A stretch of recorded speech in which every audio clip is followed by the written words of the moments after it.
Happy February, everyone. Allegedly the month of love, but realistically one of the most depressing times of year as capitalism works overtime to shame you for being single, and the weather just sort of sits there being grey and sad. Hey, do something. Stop being depressing. Fucking clouds. What was I talking about? Oh right, love stuff. Okay, I'll just be frank. This time of year is rough as hell, and I think we could all use a pick-me-up as Lonely Bastards Day, or Valentine's Day in layman's terms, rolls around and we wait for the real holiday of the month, 50% off Chocolate Day. And as much as I wish I could give each and every one of you chocolates, I don't have the budget or the physical means. So instead, I thought I'd direct your attention to a different kind of treat.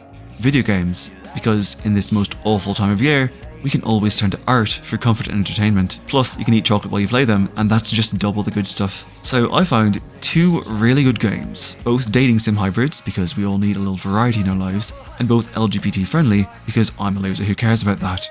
I'm going to do my best to sell you on them, because I really enjoyed both, and I feel like more people should give them a look. Hopefully they'll bring you the same amount of happiness they brought me. These two games are Romancevania and Boyfriend Dungeon respectively. I don't really have a good segue into this, so I'm just starting with Romancevania because it's the first one I played, and you know what, that's pretty much it. I'll avoid major spoilers, but I do have to talk about the stories and characters a bit. So if you're allergic to spoilers, go buy and play the games. I'll still be here afterwards. Okay, here we go. Let's talk love. Developed by the Deep End Games and released in March of 2023, Romancevania is a Metroidvania dating sim, wherein you play as Dracula, but actually just Drac because nobody calls you Dracula, ever. The basic premise is that Drac has spent the last century moping in his, or her, but I'll get to that in a second, throne room after his girlfriend broke up with him after he got his ass kicked. Lured out by the promise of a poker night with the boys, Drac finds himself locked into a reality dating show called Love at First Bite by the Grim Reaper at the behest of the Dark Loathsome Cabal, some kind of evil overlord organization that never gets explained and doesn't matter in the slightest. You know what? I'll just let the skinny bitch tell you himself.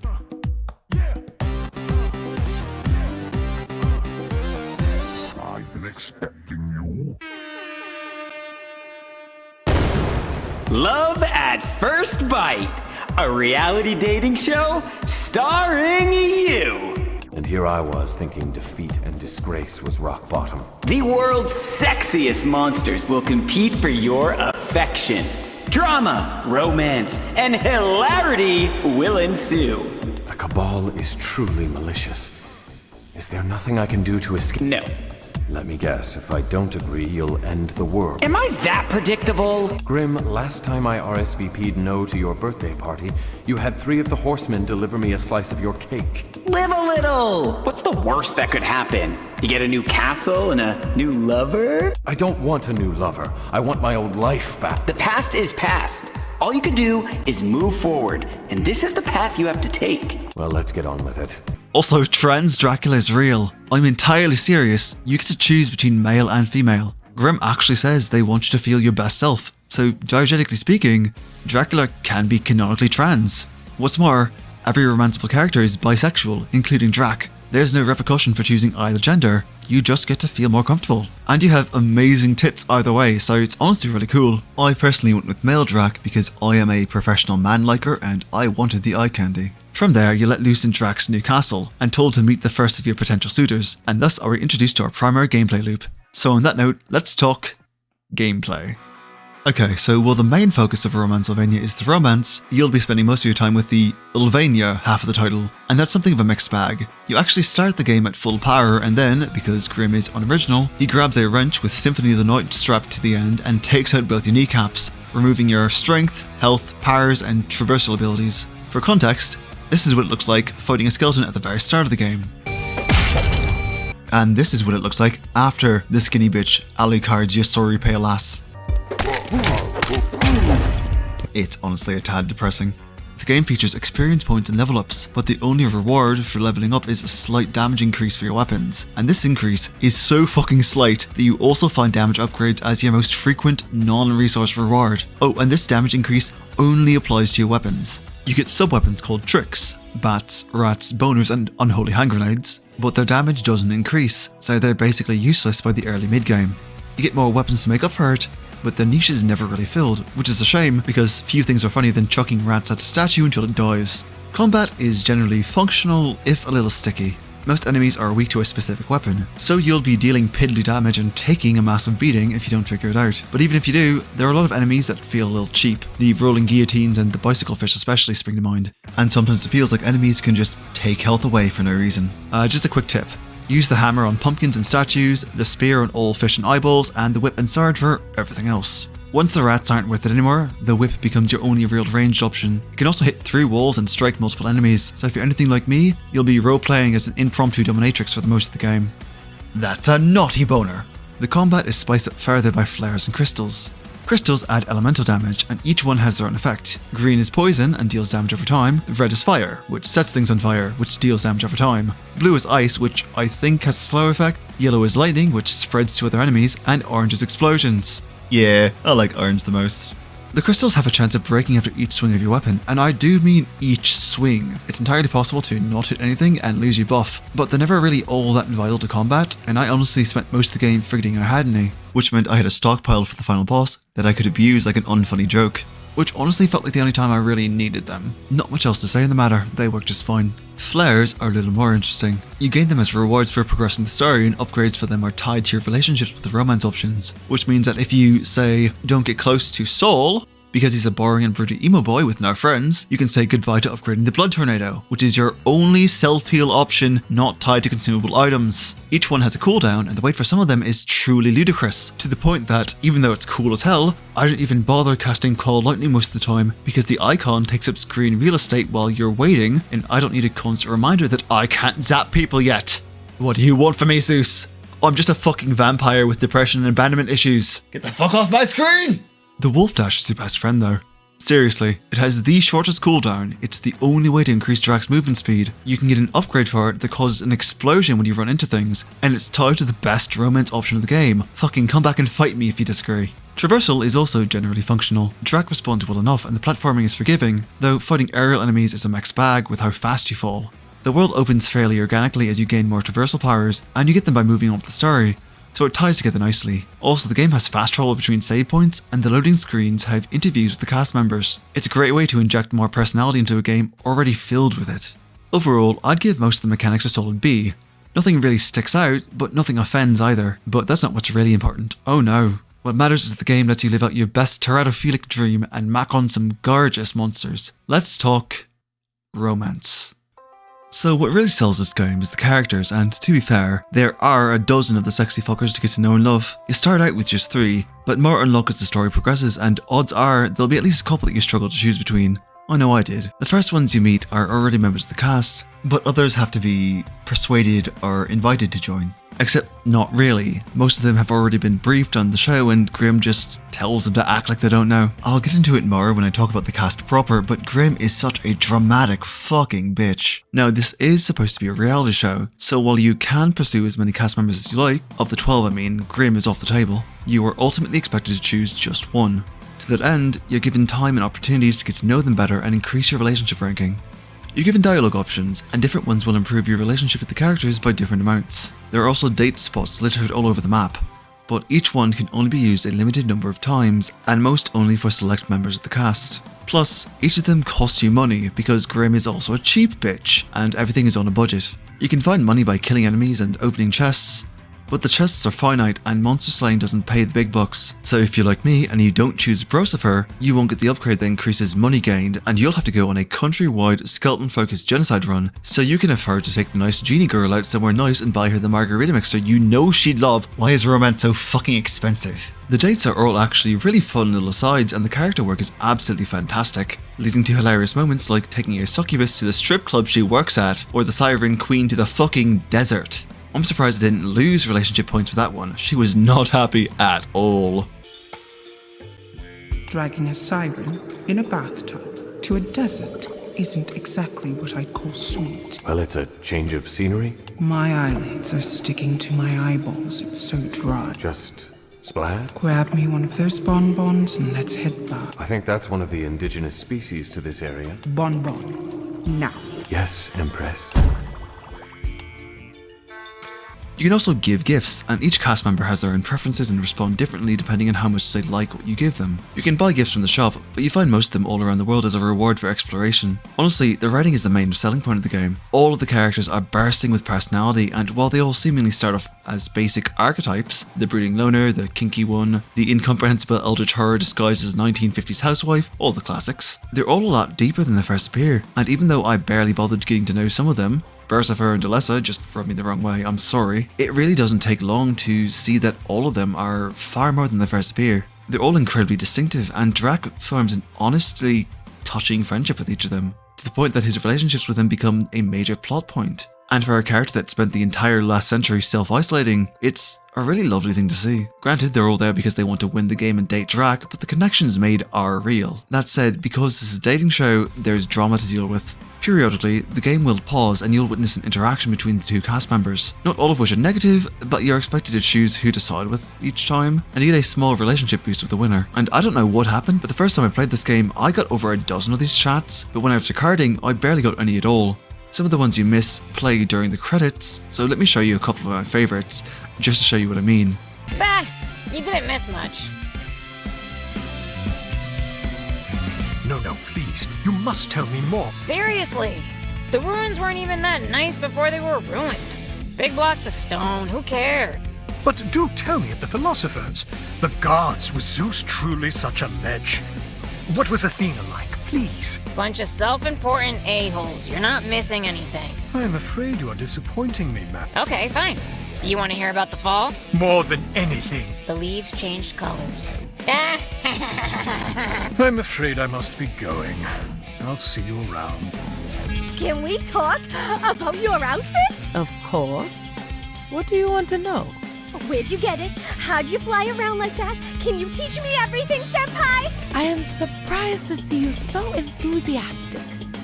I would say you should start with a lot of yoga. Oh, I'm so turned on right now. Really? The built-in suspension rig? Are you killing me? Can you even comprehend the things you're able to do in that outfit and that much flexibility? You're my hero. Thank you, I guess. Fucking phenomenal. I really liked the writing in this game. It makes each monster feel human and engaging, which is good because otherwise you wouldn't have such a hard time with the eliminations. Each time you gather enough new cast members, Grimm makes you go through with the Black Rose ceremony, and you remove whoever you choose from the pool of options for the rest of the game. The first time it's only one, but the second time it's two, and the third time you have to eliminate 3 cast members, which for someone like me who gets attached to characters unreasonably quickly is fucking torture. Before that though, Grimm activates Golden Hour, which covers the castle in a piss filter and gives you access to the Golden Room, a bar that lets you buy drinks for the cast and gives you one last chance to get to know each cast member and improve your relationship with them before you decide who to vote off. And you get to learn things like their greatest fears and how they're settling into their life on the show, who they find attractive, and what they think of the other cast members. I cannot recommend it enough, but I've danced around the subject for long enough.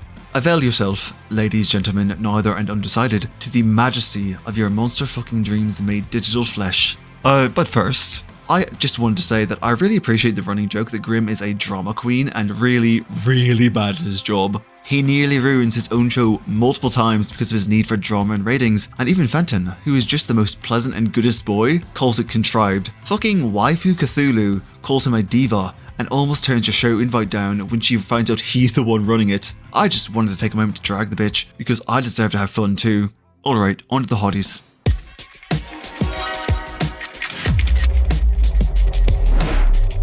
Let's have another round. Vess is one of my favourite characters, and hilariously, another example of Grimm being bad at his job. She's an ancient genie that was actually cursed by her complete douchebag of a foreign master to be unable to love anyone else, so she's practically out of the running right out of the gate, and Grimm never did enough homework to check beforehand. So she's basically just taking an extended vacation until the show wraps up. Absolute queen. Vess has spent the last several millennia since her master fucked her over, spinning her wheels and trying new things, and one of those is learning to mix drinks, hence the margarita blender being the perfect gift for her. Also, and I couldn't get a recording of it this time, but I promise it's in the game, there's an interview with her where she claims that pizza is actually the perfect food because it has sacred geometry that makes it irresistible, and she has an irrational fear of soft serve ice cream too.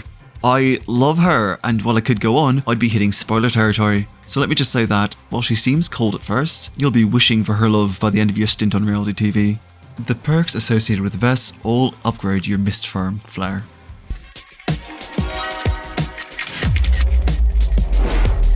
Come here, baby. Hop on the incubus and we'll head to town. Okay, I honestly don't have a lot to say about Bersifer. I've played the game twice now, and he was my first elimination both times. So I'm just going to play his introduction for you, and you can decide for yourself if you think he's worth getting to know. Who knew my castle came with a ticket to the gun show?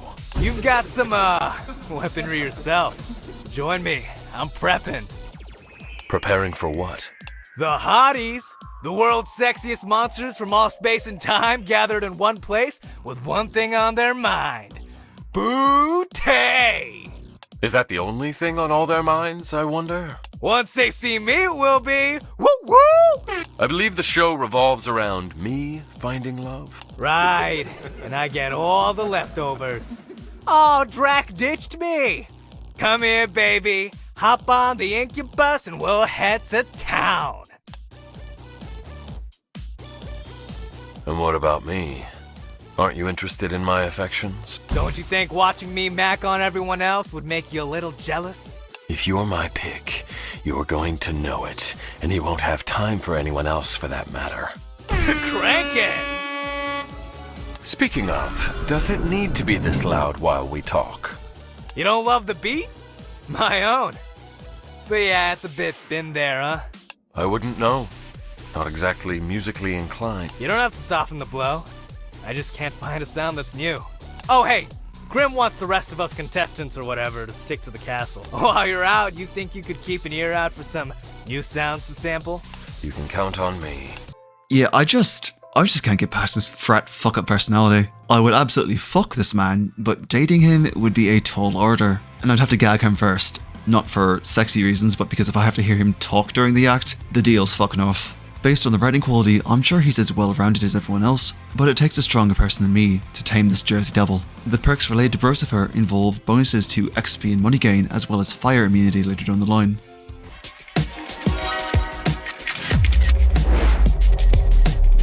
Like I need an introduction. I'm in friggin' textbooks for Zeus's sake. This bitch has laser eyes. Do you need a better selling point than that? She's also that Medusa, and she's been around. And yes, you're seeing this right, she's just ahead. She lost her body sometime in the last 1,000 years, and her personal side quest actually revolves around finding it for her, which involves a skateboarding minigame of all things.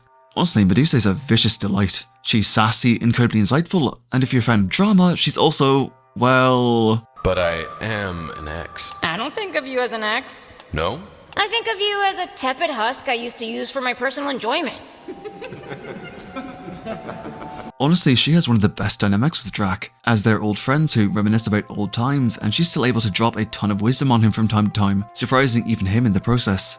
Though, it's like she says, when you're just ahead, you get a lot of time to think. Some people might find her voice annoying, but I have a high threshold for these things, and I really like her. Give her a chance and sparks will fly, alongside the lasers. Also, she gives you the ability to fire her head as a petrifying projectile weapon. It's called the Hadoken, no notes. Her perks all strengthen the Hadoken ability. Drac, one more surprise for you after that stunning elimination. Let's find out what sexiness is behind Curtain 1. Since you've been such a sport about moving on and moving ahead, and because this is gonna kill it in the ratings, I present to you your centuries-long rivals, the Van Helsings. I hate you. Did I just blow your mind?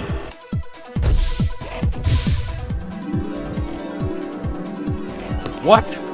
Grim, you skinny bitch, what have you done? No! Well, that was only partially unexpected, but we'll get this under control. Drac, in the name of safety, let's just have you keep one of the Van Helsings. To date? Never! These fiends just blew up the set, not to mention they're my mortal enemies. I know, but the contract says we gotta keep one. Once we do that, everything will be just fine. Just pick the one you'd most want to boink. They ruined my life! There will be no boink! You gotta pick. It's in the contract. This whole thing will blow up in our faces if you don't. Didn't everything already just blow up in our faces? Okay, poor wording. The show will be pulled and we'll all die horrible deaths at the hands of the Cabal. Fine. If you want to chat with your newest enemies to lovers trope, we've got a little chapel right over there. Ta-ta! I honestly can't think of a better introduction to the enemy-turned-lover trope victim than this one.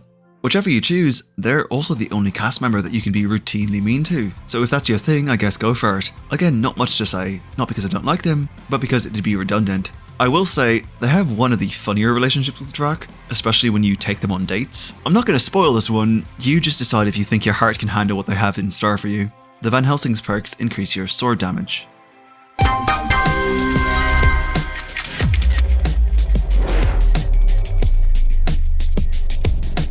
Pleased to beat you. Pumpkin titties! Oh my god, they're so fucking big. Okay, so PSL. Sorry. Okay, so PSL is an absolute treat of a character, but some people might be turned off by her introduction, or by the fact that she's literally made of pumpkins, or by the fact that she tells more puns than anyone else if you're one of those sad, tasteless people who don't appreciate fun wordplay. She is, however, genuinely one of the sweetest characters I've found in a long time, in her own kinky way. She's also surprisingly insightful, and honestly, I really like her. Like, when's the last time you heard anyone speak this particular truth, and in a dating sim of all things? Rack, I know the face of someone who's in pain. In a bad way, I mean. Give it up, Buttercup. I'm sorry. It's just sometimes I think of my ex and... Rub one out? No! I mean, sometimes. Yeah, me too. You need me to take care of business? I'd actually rather talk. I mean, we can do both at the same time. You're too kind, but I'm not exactly feeling sexy. Well, you'll look it. Anyway, pull up a seat, snuggle up, and spill the beans. Well, back when I was defeated by the Van Helsings, my ex just up and left. Like that. What a loser! Hey, don't rub salt in the wound. No, your ex is the loser. That's a dick move. I felt like the lowest of the low. I couldn't keep my reputation or my love. This is on them, Drac. You stay with someone you love in their time of need. I'd love to give that ex a flogging, and not a sexy one. Thanks, Elle. Drac, you know I'm around for more than a good time, dig? We can talk like this anytime you like. Do you feel any better? A little. The only time I talk about my ex, people just tell me to get over it. You just got mad. So that's pretty cool. Does anyone actually get over it when people say get over it?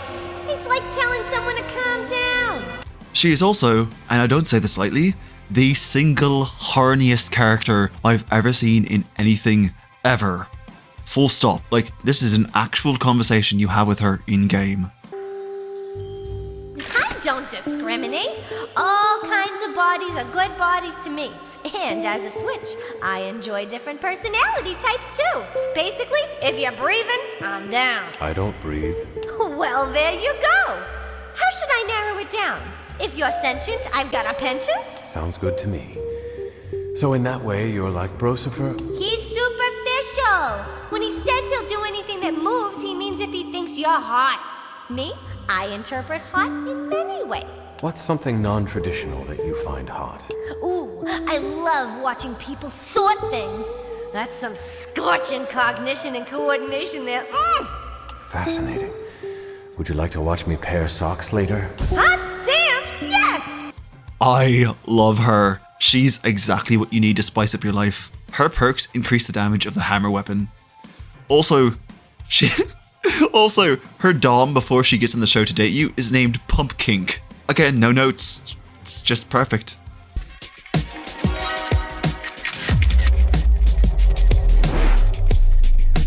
I'm a goddamned volcano. You're probably noticing a pattern with the monsters by now, and yes, there is a bias towards one gender. Of the 12 romance options, only 3.5 are male, and I only say half because you get to choose which Van Helsing to include. It has made me wonder if they originally weren't going to include male options, but that's neither here nor there. Just know that if you're looking for hot guys, your options will be rather limited. Ilessa, Queen of the Succubi, the original femme fatale. Like most of her, I never really took the time to get to know her that much, but that's not to say she lacks charm, she's just extremely not my type. She's definitely interesting, and although she's about as Black Widow type as you can get, without actually making her a spider, there's hints early on that there's more to her than you think. Imperceivable weaknesses. I did not expect that as a response. Oh yes. Finding just how I can unravel someone, mentally or physically. Do not forget for a moment that I am a predator. I love finding cracks in the armor. Do I dare ask if you found any of mine? Illogical as it may seem, your heart. That black dead thing in my chest? You care more than you let on. But I see that. Is it truly a weakness? Sometimes yes. Sometimes no. That's what makes it the most perilous weakness of all. Thank you for the warning. What can I say? I was feeling charitable. If you can survive the fatal attraction, you might be the first to forge a real connection with her. Her associated perks improve the damage of the whip weapon. Because, did you really think she'd do anything else?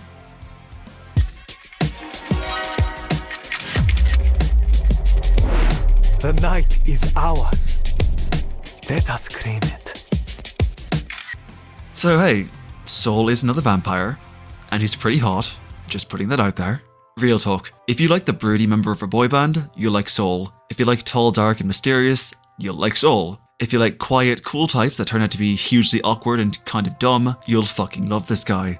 And I'm not going to say any more than that because I think the fun is the mystery and the discovery is part of the allure of the character, and I don't want to spoil that for you. I don't know what to say, he's an acquired taste. Soul's perks improve the blood tornado flare, which again is your only non-consumable method of self-healing.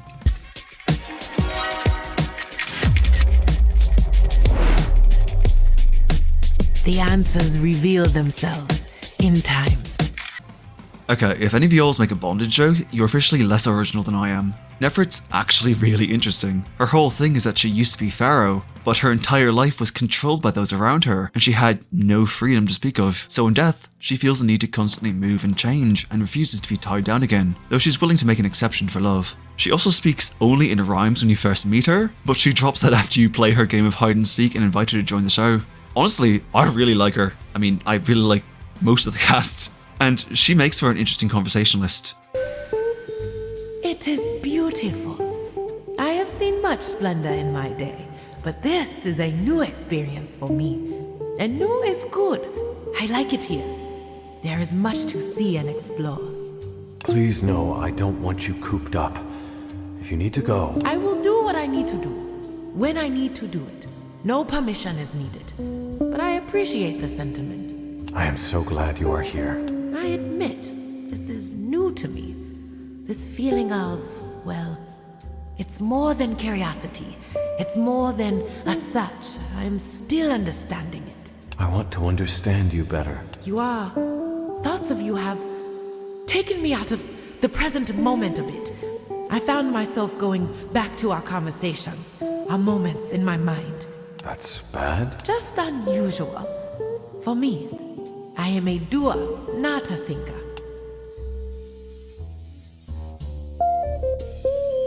You're a thinker. Just a thinker on the go. I suppose that is true. If you're anything like me, she'll have you wrapped around her little finger before the hour is up. Her associated perks decrease the cooldown time of your flares and lower the chance that your crystals will break.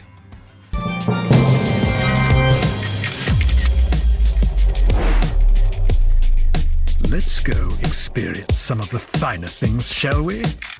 I love this fucking dork. Fenton is my absolute favourite character, and it's only partially because he's a werewolf with abs you could cut glass on. And I admit that with zero shame because everyone is a monster fucker to some degree. Let's all just be honest with ourselves. He is an absolute nerd who spent his entire life reading book after book and who has so much excitement for the world that it's impossible not to want to give it to him. He's so nice and so polite, and he has such a friendly approach to every cast member, and I just wanna hug him. And the best part? He's not transformed, this is his normal body. He does transform, but it's just into some rude asshole named Sully, and the catalyst is just any form of alcohol. Guys, he just turns into a normal human who's really fucking mean. He calls him the Booze Hound, and he locks himself in a steel cage to protect people from his rude fucking alter ego. Also, he's never had a fucking Karen dog. He doesn't even know what they are until you take him on a date to the carnival. And you know what? I'll just let the scene speak for itself. Well, what do you think? My senses are in overload. The lights, the smells. Drac, what kind of witchcraft is this? Have we stumbled into a dream? This, Fenton, is a carnival. What are these whirling pieces of metal? Are those people flying into the sky on that wheel? Yes, it's for fun. Fun? Those folks rocketing down that false mountain are shrieking. Do you trust me? I do. Then take my hand, take a bite of this funnel cake, and let's have some lowbrow fun, you stuffy pup. I never thought I could roar that loud. I'd like to try later. My heart was pounding. That was a thrill. How about I thrill you with my skills? I can win you that fuzzy squeak toy by knocking down those bottles. What do you say? Only if we can sample whatever he is selling from that cart. My, is it a sausage wrapped in pastry? That, good sir, is a corn dog. And I'm a, well, you know. Let's go back to that mansion of ours. Your Honor, I love him. I chose him both times. Fucking fight me if you must. Play the game and get to know him, and I think you'll find he drives you as wild as me. His associated perks upgrade the Wolf Dash.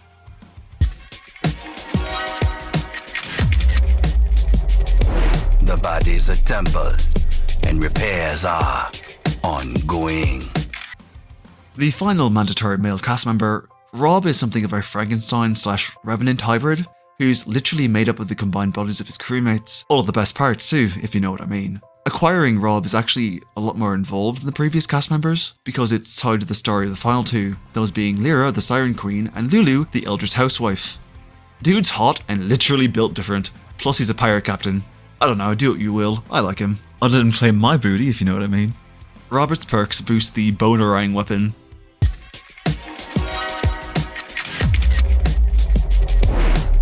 With love comes fear.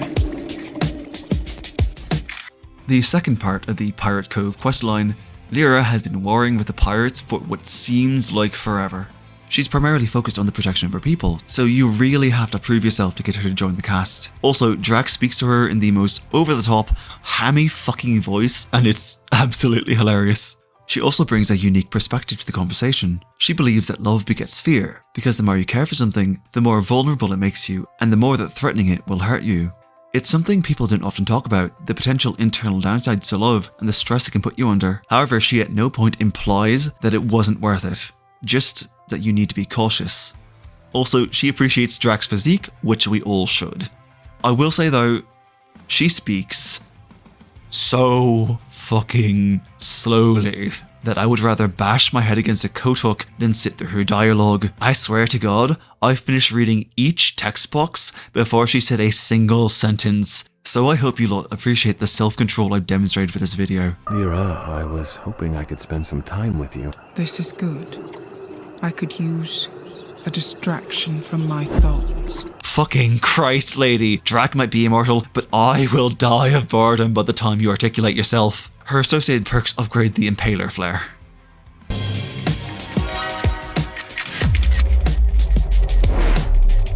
Breakfast in bed or existential dread? Oh yes, Big Titty Cthulhu, the internet's wet dream. I'm not going to lie, Lulu is another one that I didn't really take the time to get to know, and I feel bad about it. There's a very interesting character here, beyond the whole eat my brain eldritch mommy allure that I know monster fuckers will be all over. But the choice came down between her and Fenton, and my darling best red boy will win that bout every time. One thing I appreciate though is how genuinely fucking creepy they made her introduction. I'm not going to spoil it, but I was playing the game alone in my room and the cats knocked something over and I almost fell out of my chair in a panic. It's genuinely the most atmospheric part of the entire game. And while it's a lurching tonal shift, I personally love horror and I appreciated it immensely, even if I am a little baby about it. It also contains the single most beautiful moment in the whole of the game, which I'm just going to play for you now because I can't find it anywhere on YouTube, and people need to appreciate the work that went into composing and performing this bit. This is quality fucking music.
You can buy her roast from her in the castle, and I don't know what they actually do other than make Jack spew. Her perks increase the amount of roast you can hold, so I'm guessing there's a benefit to them, but I never remembered to try it in combat.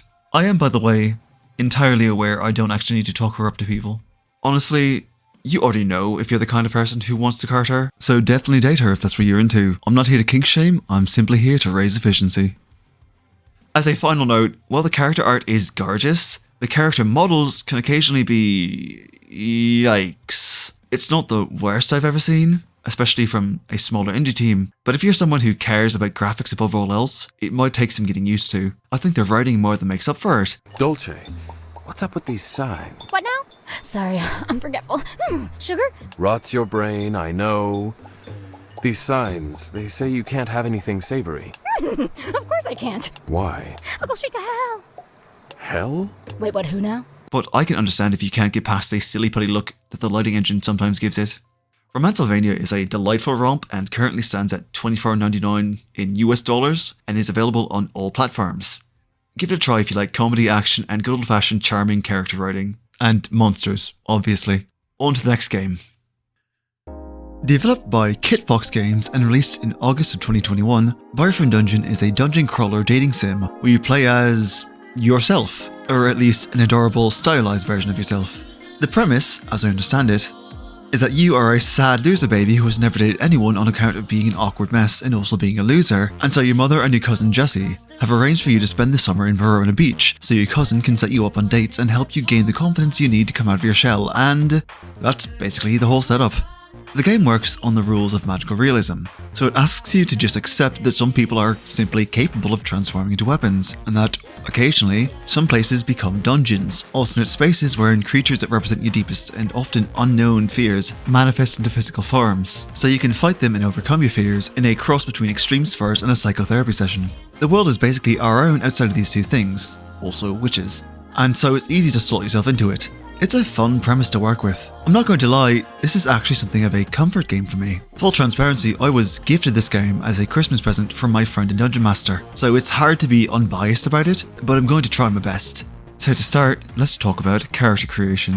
And let me just gush real quick. This is the first game I've ever played that's let me be non-binary. Like, you can choose they, them for your pronouns, and the characters will all refer to you as such. What's more, one of the characters, who just so happens to be non-binary themselves, will openly acknowledge it in a text if you use they, them pronouns when you meet them, commenting how it's super cool to meet another non-binary person, which is just really kind of awesome and comforting and caught me completely off guard. You can change your pronouns and appearance at any time using the mirror in your apartment, and the characters will all immediately use your new pronouns, no questions asked. What's more, gender doesn't restrict who you can date, so this is honestly the most trans-friendly game I've ever even heard of. The game is primarily concerned with making you feel comfortable with yourself, and I appreciate it.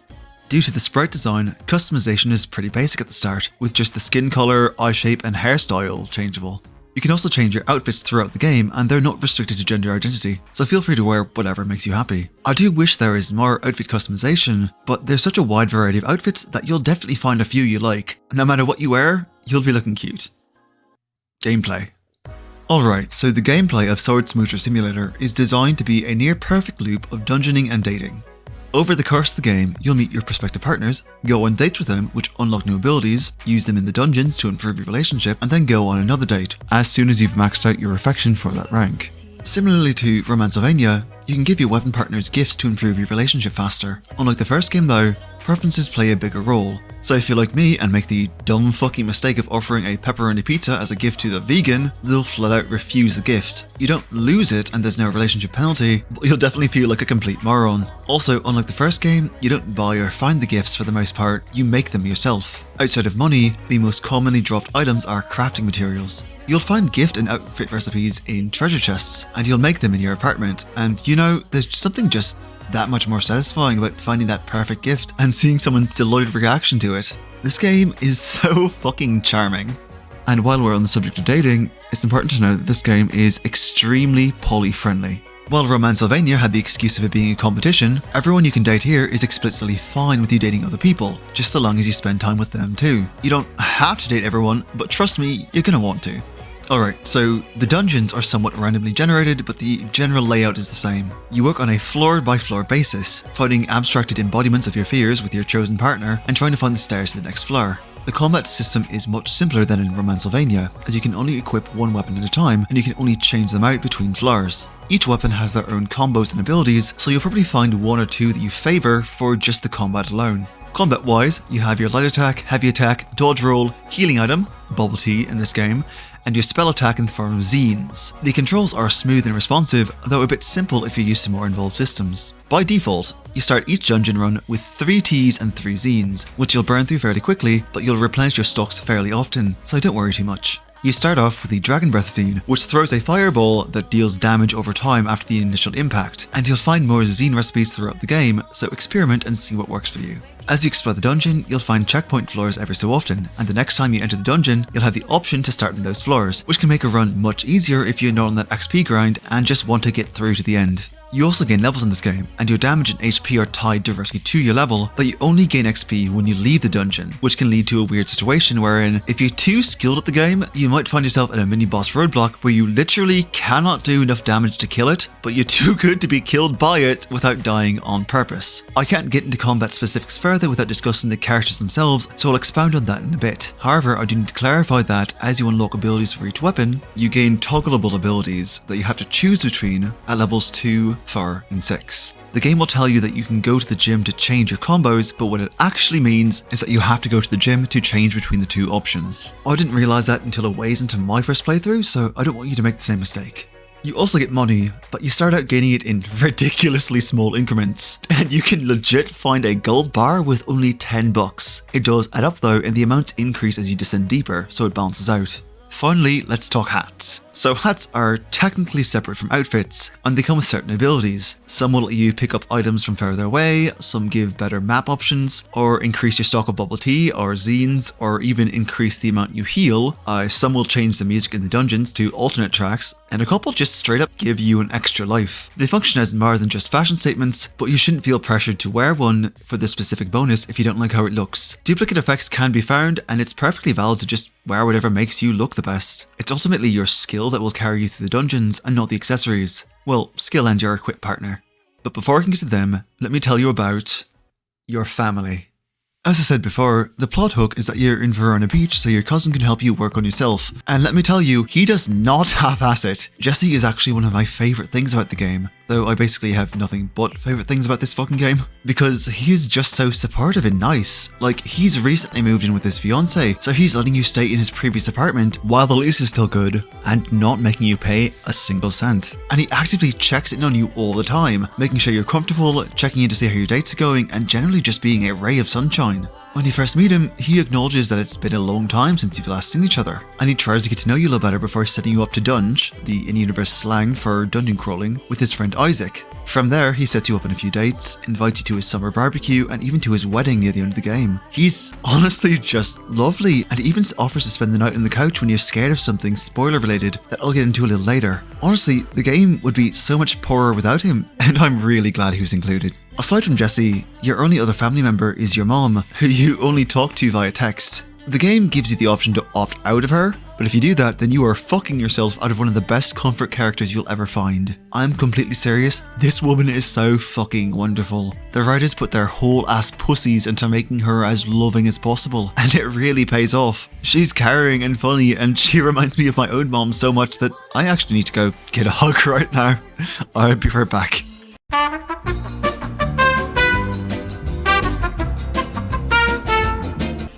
God, I needed that.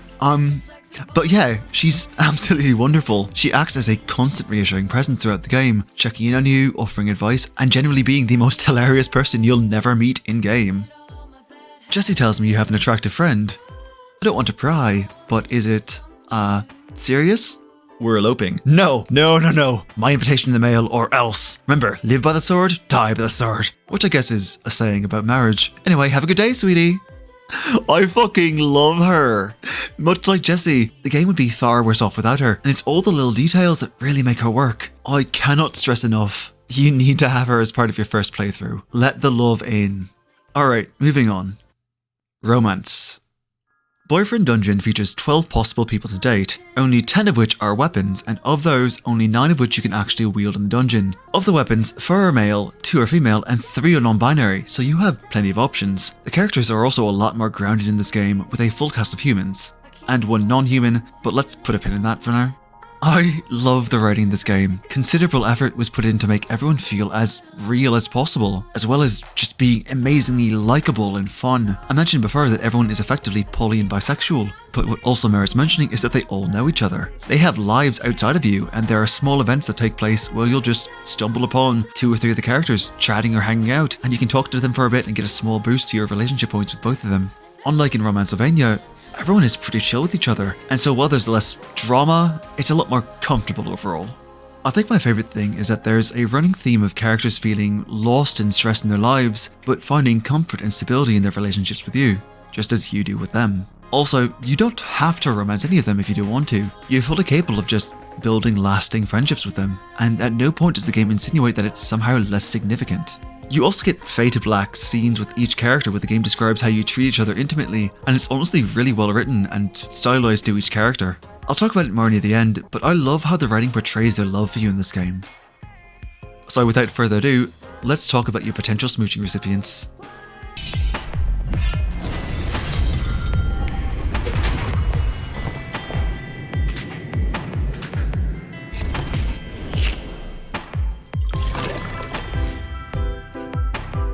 Isaac serves as your introduction to the game and its systems. He's the first weapon you wield, and unless you actively avoid it, the first weapon you'll go on a date with. He's also the most grounded character, but I don't want you to think that makes him boring. Isaac's character arc involves his desire to help people through the investment of his fortune, as well as handling the strife between himself and his father, who is such a fucking douchebag, but also has the single funniest fucking line of anyone in this entire game. This is most certainly not the foundation for dogs attending Harvard. You told me Dr. Muffin III would be here. These people's dogs haven't even graduated high school. What if I'm sane? Stop making me laugh, you asshole. I'm trying to hate you. Isaac is rather straight-laced and a little out of touch, but he's charming and polite and honestly just really hot. I like him, and his straight man dynamic with the other characters is honestly fucking hilarious at times. He has a taste for the finer things, so aside from yourself, the best gifts for him are expensive, high-quality items like fine bourbon, ballet and opera tickets, and expensive cologne. Isaac's weapon form is a rapier, and his toolkit revolves around the ability to riposte, which you can use by holding the dodge button and charge heavy attacks, with later abilities shortening charge times and increasing the riposte timing window and damage, with his top ranked ability letting you add either a bleed or frighten effect. While there aren't any bad weapons in the game, Isaac is the easiest to learn and master. Fitting his role as a fencing instructor, he is a reliable man and weapon, a solid pick all around.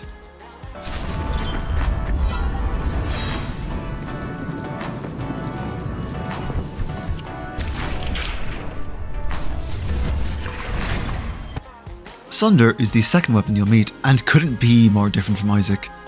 He's the co-owner of a local nightclub, and the man is a himbo with a capital dumb. He has no idea what the fuck he's doing or even how to run a business. The man is so goddamn lucky he's pretty. Also, he's a vampire, which normally I'd give a spoiler warning for, but you learn about it on like the 3rd date. And the hints are all there, and he's really not subtle. Also, he's the lame kind who doesn't get any cool powers and mostly just broods about things. So while he's basically just a normal person with weird dietary needs, he is technically the second non-human character that you can date in the game, so I guess there's that.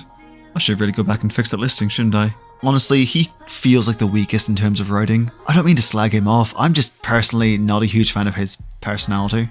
The game gives you multiple chances to ask to become a vampire yourself, but I was never tempted. Not because I don't like him, but because I could never be a vampire myself. I love garlic bread and sunny days at the beach too much. I'm depressed, I need the boost. Sunder has a very party boy personality and has trouble being honest, but he tries his best. The best gifts for him are any kind of alcohol or makeup. Sunder takes the form of a Talwar, and his toolkit is all about that big damage. His attacks inflict a bleed effect, and later abilities buff the bleed damage as well as debuff the affected enemies. He's also got some very wide finishers, making him ideal for crowds, which is where he likes to be at any given time. The man likes to dance, so dance well and give them hell.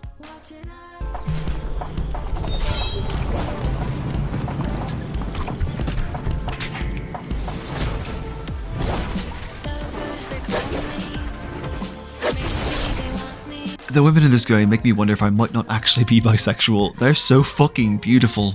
Valeria is a mysterious and talented artist with trust issues and a distinct fear of ducks. She's perfect. She's the third weapon you'll find, and although she's cautious around you at first, when she opens up, there's a passion for life and art that's impossible to resist. I'm really struggling to describe her without spoilers because a lot of her character arc involves her past, and it's something I feel she should be able to reveal for herself. Let me just say that she grows on you, and if you want her to love you forever, the bracelets, perfume, paintbrushes, and the travel guide are your best bet. Valeria transforms into a dagger, and her abilities appropriately revolve around avoiding damage and taking advantage of your opponent's openings. She inflicts confusion on enemies if you roll out of their direct line of sight, and she later improves your dodge roll and even allows for critical strikes and confused foes, giving combat a more roguish cloak and dagger feel. Despite her shorter reach, she's very fun.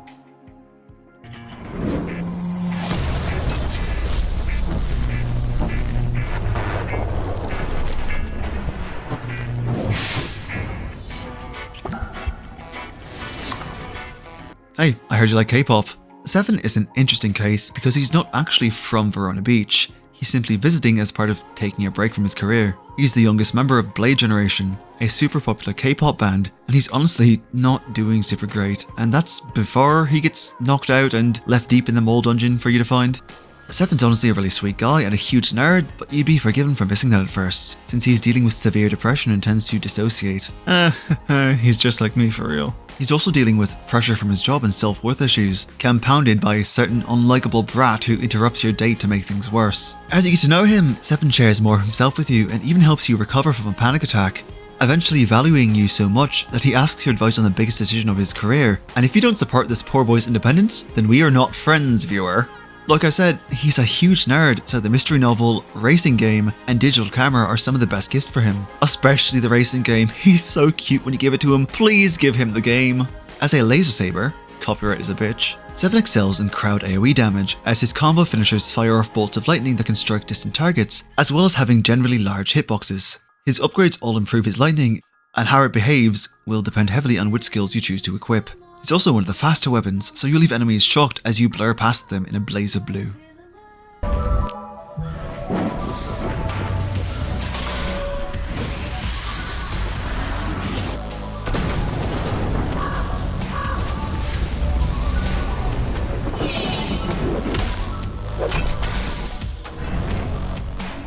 Say hello to the person I chose for my first playthrough. Admittedly, Rowan has a bit of a rough introduction. Goodbye. Until next time, Alice. Farewell. Don't talk about her. You didn't know her. Oh, it's you. Huh. Why did you come here?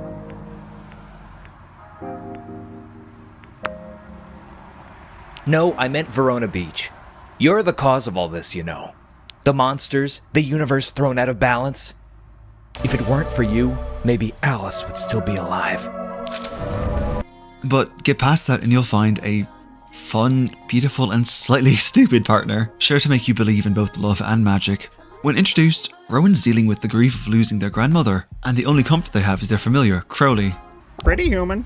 Why thank you, Crowley, you're very pretty yourself. Rowan is a witch and is slightly out of touch with modern life, as well as fairly inexperienced with both worldly and interpersonal matters.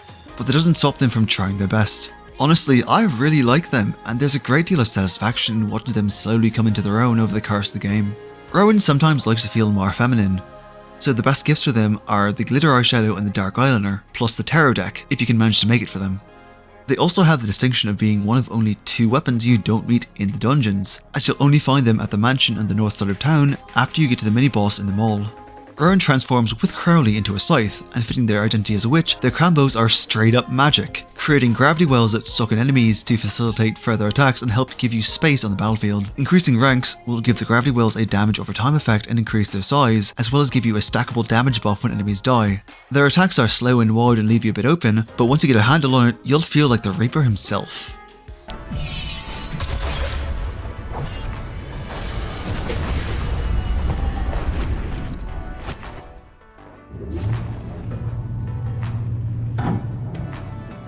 The second non-binary character introduced, third if you count yourself, Sawyer is a huge, awkward dark with no idea what they're doing or what's going on at any given point, and honestly I love them for it.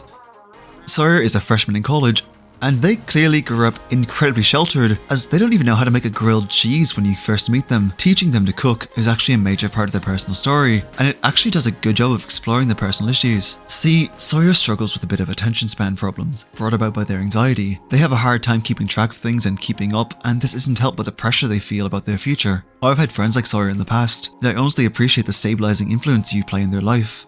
It's actually pretty obvious they've never been in a relationship before you, leading them to seek advice from Sondor of all people. I like them though. They've got an undeniable ditzy charm, and I just want to give them a big hug and tell them it'll all be okay. You can only meet them once you've cleared the first dungeon, so consider this extra incentive to make it through that mess. There's no real theme to Sawyer's best gifts, just anything that feels like it might make them happy. And also the frying pan. They really love the frying pan. Just don't offer them alcohol, they're not comfortable around it.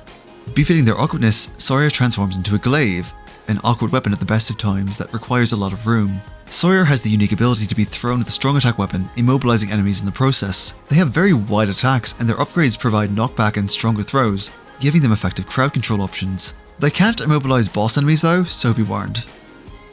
Whoa!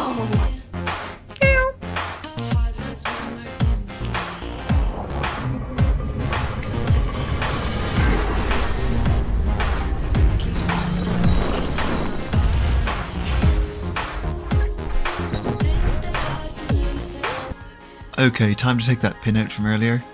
Pocket is a cat. No, you do not romance him, you just spend time with him and develop a close friendship. I feel like he might have been included for people who just don't really want to date anyone, or as a joke about crazy cat people, or both. He's just a fun addition. Give him the fried mackerel of the cat toy and you're golden. Also, his job is officially listed as Sunbather, which is just the best fucking thing, oh my god. Pocket transforms into clawed brass knuckles, and his quick combos have surprising range and leave targets immobilized. Upgrades increase the damage dealt to immobilized targets and give you buffs after finishers and after you take damage. You also get to pounce on enemies, so it's super fun.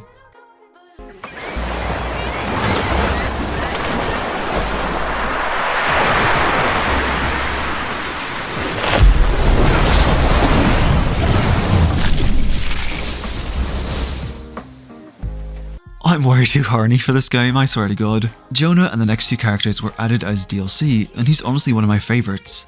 He's this chill, gentle giant who surfs and is also a vegan, which I can forgive because look at this teddy bear of a man! Jonah actually lost his job over being a weapon, and he's been left feeling adrift in life, and he's searching for a sense of purpose and self. I'll be honest, this man deserves none of this, and I would bury his former boss up to his neck in the sand and kick him in the face until the tide comes in if Jonah asked me to. Not that he would of course, he is a far better person than I am.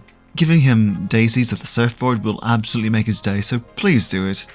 Jonah takes the form of an axe, and combat with him revolves entirely around his heavy attacks, which sweep you from side to side and can inflict status effects. Also, and this isn't mentioned anywhere in-game, and I haven't seen anyone else mention it, but his heavy attacks have increasing damage. It goes up by a set amount with each swing, so long as you keep making contact within about a half second of the last swing. Also, it goes up with each hit as well, so if you're facing a crowd, you can jump up by about 40 points in 2 seconds and absolutely melt through your enemies. This man is a pacifist, but that doesn't mean he's not a threat. God, he's so fucking hot.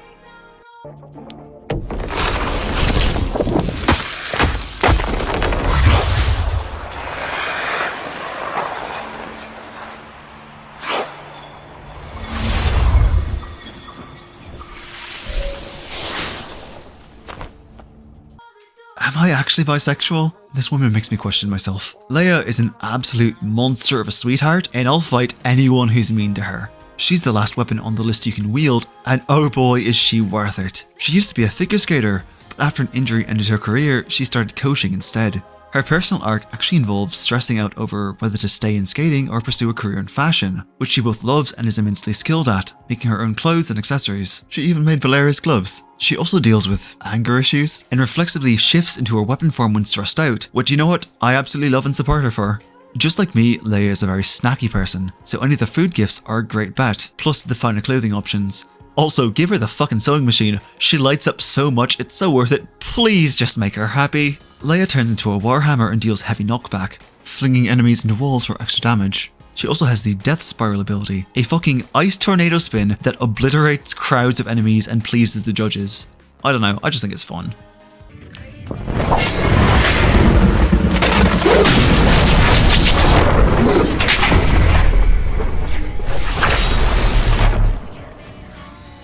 Okay, so Holmes is an interesting case. They're technically first met as a dungeon boss, and it's only after you either take several runs at her or clear her entirely that she'll go on dates with you. Also, Holmes uses she/they pronouns interchangeably, so that's what I'll be doing for the rest of her segment. When I eventually do make that non-binary representation video, I'm gonna have a lot to say about this game. Holmes is actually coded as aromantic, which I'm pretty sure was confirmed by the developers, but I'd have to double check, but I think it's really cool. See, wielding is pretty analogous to dating in the game, but they have no romantic interest in anybody, so they don't let anybody wield them. They still form a good friendship with you and they enjoy sex, but they're completely uninterested in relationships. And can I just say, this is really great. Aromantic people deserve recognition and representation, but they tend to get treated as being the same as asexual people by the uninformed or the uncaring, and while the two often overlap, they are distinct identities and should be treated as such. I've actually had a huge blind spot for Era people in my own writing, and I feel bad about it, so it's nice to see a fully fleshed out aromantic character. Her being non-binary is just a bonus for me.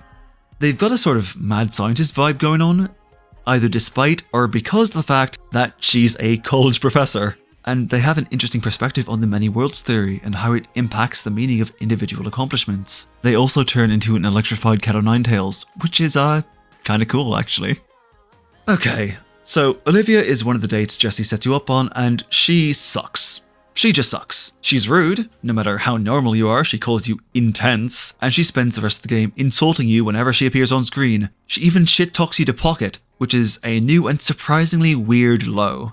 The worst part is that she's a huge fan of Blade Generation, and so she engages in stalker-ish behaviour and interrupts your dates with Seven. First to try to convince him to give a fan letter to her favourite, despite his obvious desire to be left alone, and then to blame you for Blade Generation breaking up and call you the worst thing to happen to the world. I find this bitch intensely unlikable, to say the least. I don't think she's necessarily a bad person, she's just a self-centered brat. But she's a fucking saint in comparison to this last guy.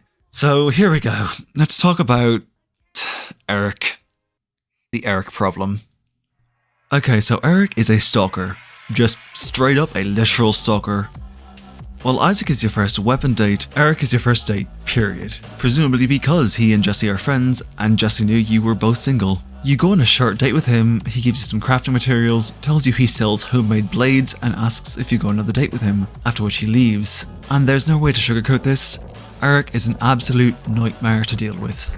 Everything Eric does is abusive and stalkerish. He never takes no for an answer, continues to text you long after you make it repeatedly clear you have no interest. You never gave him your number either. Starts leaving presents on your doorstep.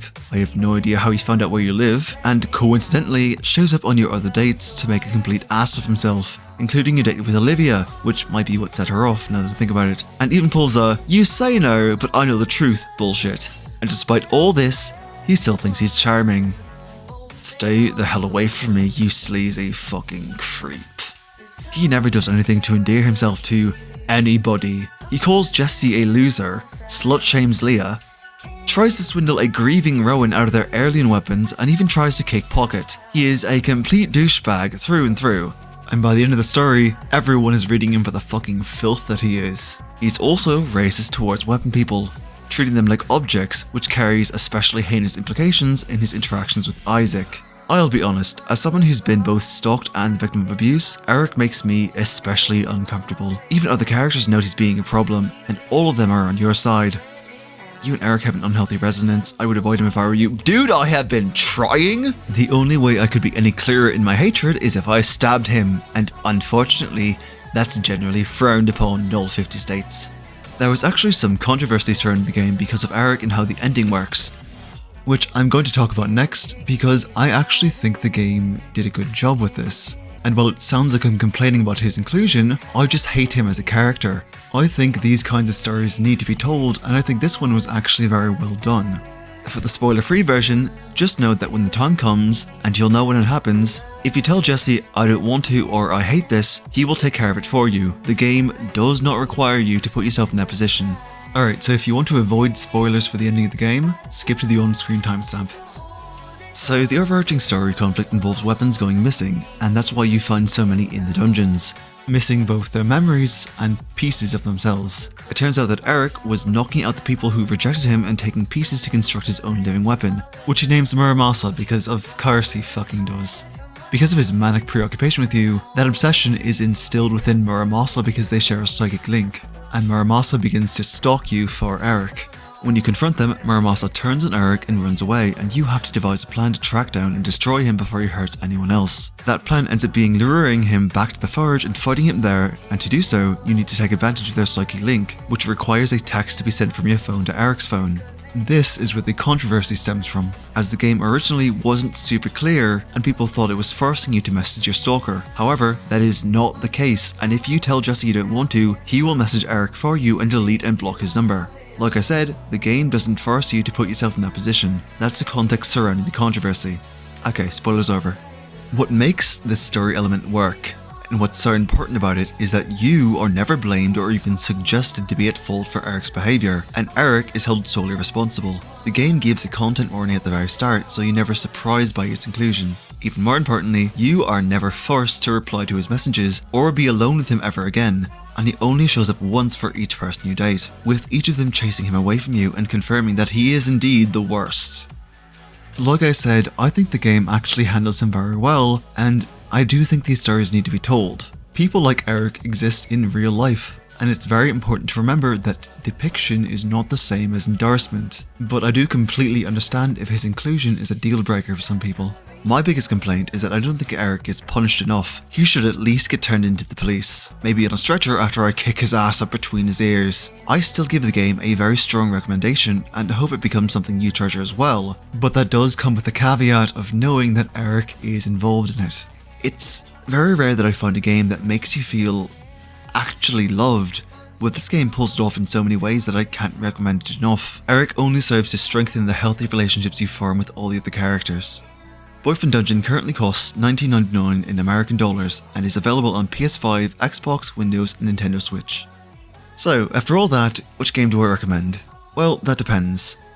If you're in the mood for a decent Metroidvania and a more fantastical story about opening yourself up to love after being hurt, and you can look past the sometimes monstrously awkward graphics, or you're just an unrepentant monster fucker who enjoys pumpkin titties, pick up Romancevania. If you're more interested in smaller, more personal stories and want to feel not just loved, but cherished, and you had the stomach to deal with Eric's bullshit, then play Boyfriend Dungeon. If you want to really treat yourself, grab some chocolate, order a pizza, and sit down with both because you deserve it. Happy Lonely Bastards Day everyone. I wish you all the best. Ooh, that was a lot. Thank you so much if you made it this far. I know really long videos don't fit into everyone's schedule, and this was more of a passion project than anything else. It was also the first time I gave myself an actual deadline to meet, so hopefully this got done in time and you were able to watch it before Valentine's Day actually rolled around. I'll get back to actually topical content next, but I just really want to make this video. If you do end up playing one of the games, why don't you come back and comment on which one it was and who your favourite character was? I'd honestly really like to know what people thought. Anyway, I hope you enjoyed listening to my ramblings for the past hour or so, and if you did, check out some of my other videos. Either way, I hope to see you in the future, and I genuinely hope you have a nice February. Bye.